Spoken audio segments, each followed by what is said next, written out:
Satwa endemik Indonesia terdeteksi di Banjarmasin, Kalimantan Selatan. Tim Bareskrim Mabes Polri bersama Polda Kalimantan Selatan menguntit pergerakan pelaku jaringan internasional perdagangan bekantan. Tim CNN Indonesia mengikuti penelusurannya dalam rangka peringatan Hari Alam Liar Sedunia atau International Wildlife Day yang diperingati setiap 3 Maret.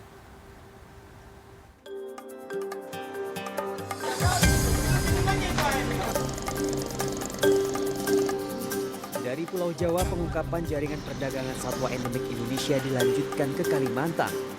Kali ini satwa yang diduga kuat menjadi sasaran para pemburu dan pedagang ilegal satwa adalah ikon Kalimantan Selatan, yaitu bekantan.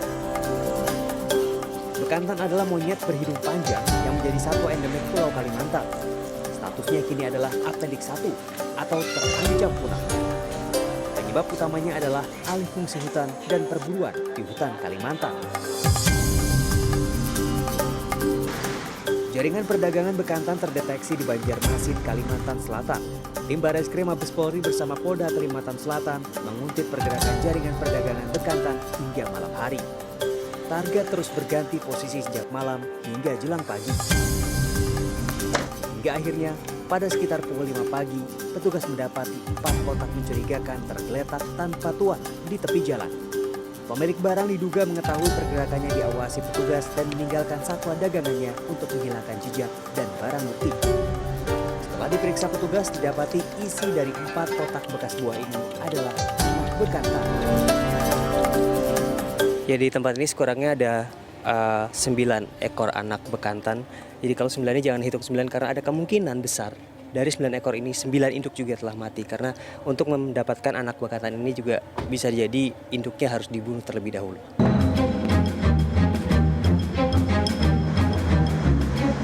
Kehilangan jejak, petugas menghentikan sementara pengejaran terhadap terduga pemilik satwa.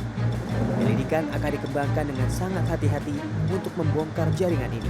Petugas juga belum berkenan memberikan pernyataan terkait kasus ini karena pengungkapan masih berjalan. Sementara itu, 9 ekor bekantan anak ini kemudian menjadi barang bukti dan diamankan ke kantor Krimsus Polda Kalimantan Selatan. Keesokan paginya, tim BKSDA Kalimantan Selatan datang menjemput 9 bekantan muda ini. Barang bukti bekantan diserah terimakan dari tim Mabes Polri kepada tim BKSDA Kalimantan Selatan. Selanjutnya, untuk mengetahui kondisi kesehatan dan status peliharannya, 9 bekantan muda ini kemudian diangkut kembali ke mobil untuk dibawa ke lokasi konservasi Sahabat Bekantan Indonesia. Nah, kondisinya sangat mengkhawatirkan karena ya memang di dalam kandang ini seperti inilah.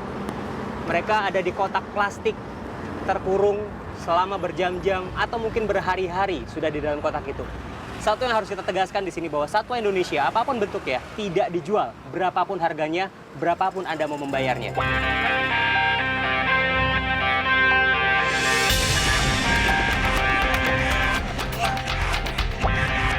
Tiba di lokasi konservasi Sahabat Bekantan Indonesia, ke-9 bekantan ini diamati perilaku dan diperkirakan usianya. Dari hasil pengamatan disimpulkan ke-9 bekantan ini berusia antara 8 bulan sampai 1 tahun dan masih dalam kondisi liar, sehingga dapat segera dilepas di habitat terdekat. Akan tetapi setelah diamati ulang, 3 dari 9 bekantan ini masih berusia terlalu muda untuk dilepas liar.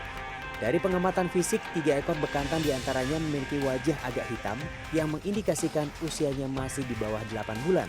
Sejatinya, di usia ini bekantan belum disapih dari induknya. Karena kita melihat dari kondisi awalnya itu tidak ada luka fisik. Kemudian yang baby, nah itu yang kita khawatirkan kalau kita lepas liarkan langsung, itu nanti bisa berdampak pada stres. Kemudian secara kemampuan makan, tentunya karena di bawah 1 tahun dia masih belajar makan. Oleh karena itu berdasarkan arahan dari BKSDA Kalimantan Selatan juga, itu yang kecil-kecil, yang baby-baby masih ditempatkan di pusat rehabilitasi. Ketiga bekantan yang masih diperkirakan belum mencapai usia 8 bulan ini dirawat intensif dan diberi asupan nutrisi. Pemeriksaan kondisi fisik berupa berat, ukuran, suhu tubuh, deteksi penyakit kulit dan keaktifan bekantan dilakukan oleh tim dokter hewan. Kebanyakan bekantan yang ada di lingkungan ini ataupun yang sering kita rescue itu tingkat stresnya sangat tinggi. Jadi dibandingkan primata lain, bekantan ini sangat sensitif sekali terhadap stres. Melepas liarkan bekantan juga tidak semudah membalik telapak tangan. Semakin susutnya habitat alami bekantan dan maraknya perburuan di Kalimantan Selatan menjadi persoalan lain. Akibatnya, semakin sedikit habitat ideal untuk melepas liarkan bekantan. Tim Liputan CNN Indonesia.